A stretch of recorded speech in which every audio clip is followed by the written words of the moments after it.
Welcome to week 26 of Weekly Reads, where we talk about the books that I'm currently reading because I read more than one book at one time.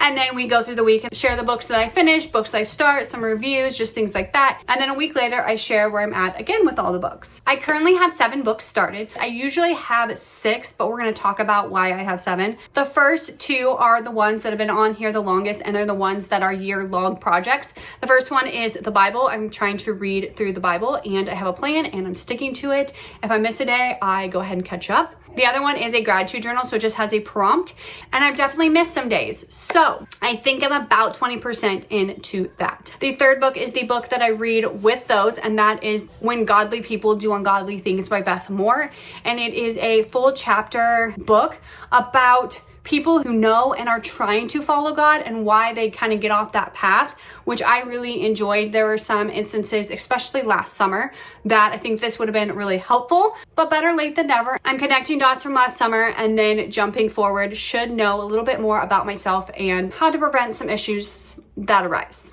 The physical book I am reading is by Carolyn Brown. It's The Trouble with Texas Cowboys. I am 54% of the way through.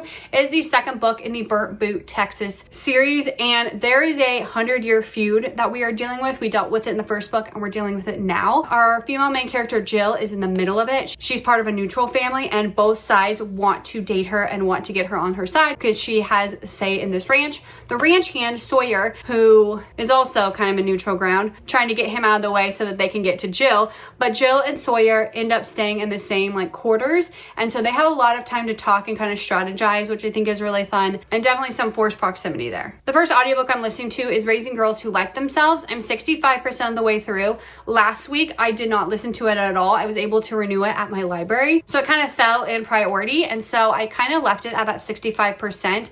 I do have a few other audiobooks that I'd like to make sure I can get listened to before this one. Because I rent a majority of my books from the library, I have to kind of figure out what's going to make the most sense in library loan situations. It is a parenting book about raising girls, which I have 2 of them, and I've been really enjoying it. The ebook I'm reading is Full Throttle by Melanie Moreland. This is the 5th and final book in the Reynolds Restoration series. I am finishing it today because I need one more series to meet my June goals, and June ends today. So I will be finishing it. I'm about 70% of the way through. It is about Dom, who works at Reynolds Restoration. He is older, and Cherry, who is Hannah's mom from the last book. And so it's an older romance, and I don't read a ton of romances about older people. The last book I'm in the middle of is an audiobook, and it's Cleat Cute by Meryl Wilsner. This is a lesbian soccer romance where we meet Phoebe. Phoebe is dreamed of being a pro soccer player and gets pulled to be on the national team and is so excited.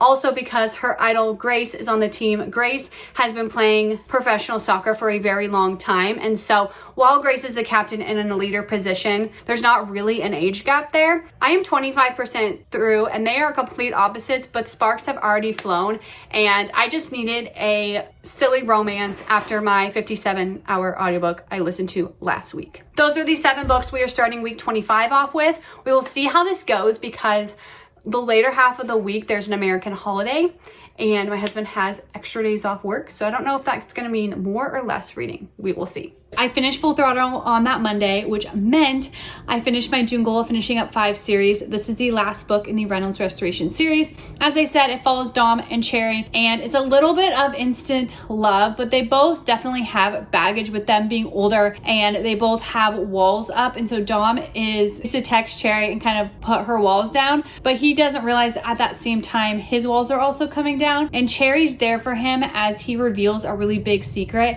and Cherry actually has resources to help him with this secret. So I really enjoyed that part. I thought it was really sweet. This series has a lot of found family in it, and so we keep seeing the couples throughout the books, which I really enjoy. And so it was fun seeing all of the couples from the other books, and I felt like this was a really nice wrap up of the series. I ended up giving this book 3.75 stars. I finished 2 audiobooks yesterday, so let's talk about them. The first one is Cleat Cute by Meryl Wilsner. This is a spicy lesbian soccer romance where we meet Phoebe. She is joining the U.S. soccer team and is so excited. She absolutely loves soccer, and she gets to play with Grace, who's been her idol for a very long time. Grace is the captain, and Grace started on the national team when she was very young, and so there's not much of an age difference, but Grace is hiding a couple secrets under her shell and doesn't want the world to know her, but goes beyond that and has a tough shell even with people she's close to. Phoebe is the complete opposite, is loud and tells people about herself. This book had a mental health representation that kind of came out of nowhere, and I didn't love the way that it was handled, to be honest. So that kind of rubbed me the wrong way. And then I thought this was a fun romance. I wasn't super invested. It was fine, and I ended up giving it 3.5 stars. I finished Barbarian's Tease by Ruby Dixon. This is book 15 in the Ice Planet Barbarian series, which is a spicy alien romance. And in this book, our male main character is Taushin. We met him a couple books ago when he was fighting for another lady. The female main character is Brooke. The two of them end up getting captured, and Brooke and Taushin are encouraged to mate, and that happens because Brooke was under the influence of things get really muddled, and so there's definitely a miscommunication in this book, and that's not always one that I love, but in these books you get both their perspectives, so I thought that was really fun. And for whatever reason, this book had such a long wait time, so I've been waiting to get back into this world. I was so excited. I think my bias for the series as a whole definitely made this experience a lot better for me than if I had just picked it up out of the blue. But yes, I enjoyed it. I enjoyed getting back into the world and seeing some familiar characters. I will say at one point Taushin and Brooke are away from the tribe, so we aren't with the tribe the whole time, but that does give them time to figure some stuff out. And I ended up giving that book 4 stars. I don't usually cry in books, but I cried in this book. It's Say You'll Remember Me by Abby Jimenez. Our female main character is Sam. She finds a cat. She brings it to the vet. The vet gives her some hard news, but Sam doesn't take no for an answer and ends up getting a GoFundMe and gets all the things she needs and ends up coming back to the vet, kind of saying, I told you so. And the vet, Xander, asks Samantha out. So they go on this date. They instantly like each other. They get trapped in an escape room, but the next day, Sam is moving away. She's moving to help her family with her mom because her mom has dementia. As the story unfolds, we find out this isn't a short trip. She plans on moving there, and it's states away, and Xander with his vet practice cannot move. And so I don't usually like instant love or long distance, but this story got me because we kept diving deeper into their past and even things that were going on in Samantha's life and how much this long distance was affecting Xander. Very close to the end of the book was when I was crying, and I didn't see a way that this was going to work out, and I didn't want either of them to give up anything. There was one way I saw that it could work, and that made me cry too. So I just had a really rough time at the end of this book. However, I did really enjoy the book. I read this as an ebook and gave it 4.5 stars. I'm getting some steps in and listening to One Golden Summer by Carly Fortune, and I don't remember liking the other 2 books that I've read by her as much as this one. I think it's because the grandma or Nan is here, and she just brings so much humor, and she's so blunt and honest, and you're like, thank you, at least someone in this book telling her how it is. Because, you know, in romance books, you want to shake them sometimes, and she's the shake, and I'm enjoying it. A book I listened to and read was One Golden Summer by Carly Fortune. I have not loved her other books, but in this book, we are following Charlie. Charlie is the brother from Every Summer After, and if you read that book, Charlie was probably not your favorite character, especially towards the end of that book, but this book takes place years later. He is now 35, so a little bit more mature, but he still doesn't want to be involved with anyone. So when Alice and her grandma come to the lake and the two of them end up hitting it off, they both say over and over again, this is just for fun.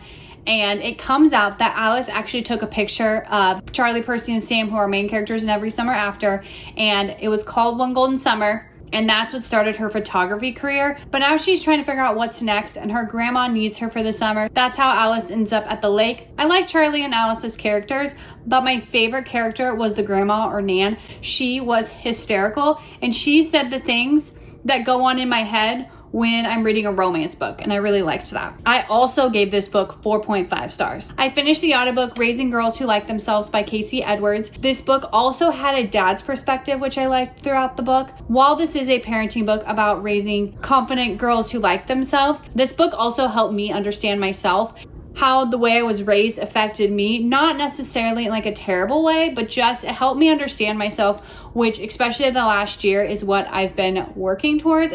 I've talked about this book multiple times in videos and I can't remember what I've said so far. I really like this book. I would highly recommend this book if you have daughters. It's a really quick listen to. I broke it up to really think about things. If your daughters are a little bit older, there's questions to ask them to see where they're at. I asked myself those questions, and those questions are really what kicked it off that maybe this book could be for me as well. I ended up giving this book 4.5 stars. I finished Unbirthday by Liz Braswell, so let's talk about it. This is an Alice in Wonderland retelling, reimagining. I feel like this is the story that I've read the most reimaginings and retellings about, and this one was not my favorite. In this book, we meet Alice. She is 18 years old. She paints, but isn't like the other lady. She's more kid-like, I would say, and is stuck with these dreams about Wonderland, and she paints, and through her painting, she realizes someone named Marianne needs her help, and so she goes to Wonderland to help Marianne. All the time she's like remembering what happened in the past when she meets different characters. This was definitely my least favorite twisted tale, and I don't know if it's just because I've read other Alice in Wonderland reimaginings and liked them better. I didn't feel like I connected to Alice very much. I feel like it was a forced reimagining, like remembering. I don't know. I didn't like it, and I ended up giving that book 2.5 stars. Let's finish off week 26 by talking about the 6 books that I am currently in the middle of. I'm gonna start with the books that I don't think I've talked about and then move to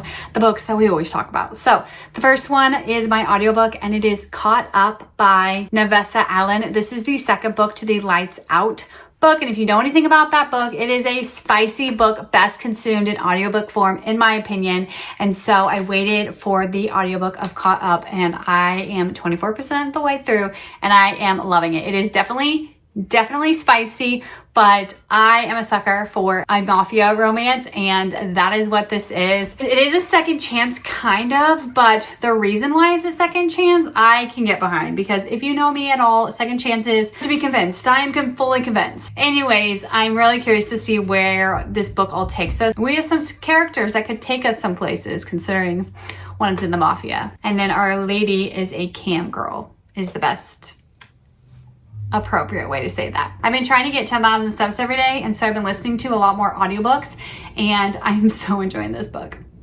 Anyways, the second book I'm in the middle of is Stealing Time by KJ Waters. This is the first book in the Stealing Time series, and I won the third one in a Goodreads giveaway, and so it's a part of my 25 books I want to read in 2025. So I thought I would start this series. It is very interesting, to say the least. It is time travel, but they're also talking about Hurricane Charlie that hit Florida in, I think, 2004. And so we're going back and forth between Florida and what's going on there, and then one of our main girl characters got thrown back into the 1700s in England and is acting very strange because she's not from that part, and so she gets into some trouble. So there's lots of chaos that's happening back in time, and she didn't necessarily plan to go back in time, we'll say.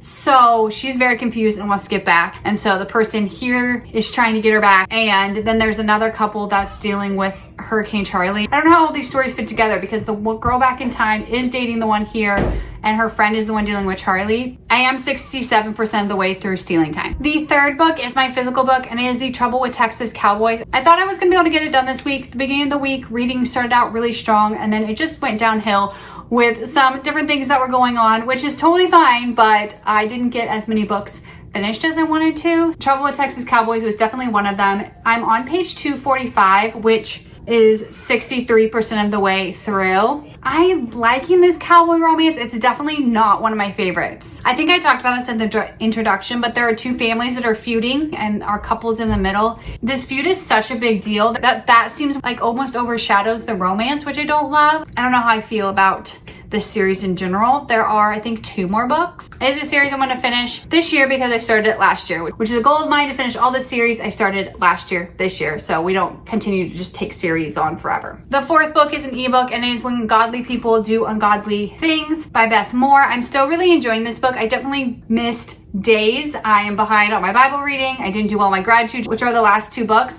So all 3 of them, I feel like I fell behind this week. On top of it being a holiday weekend and my husband having the back half of the week off, the front half of the week, we didn't have our normal schedule, which just really throws me. So the Godly People Do Ungodly Things, the gratitude journal, and the Bible all got put on the back burner, unfortunately. So the next week, hopefully we can make some progress in them.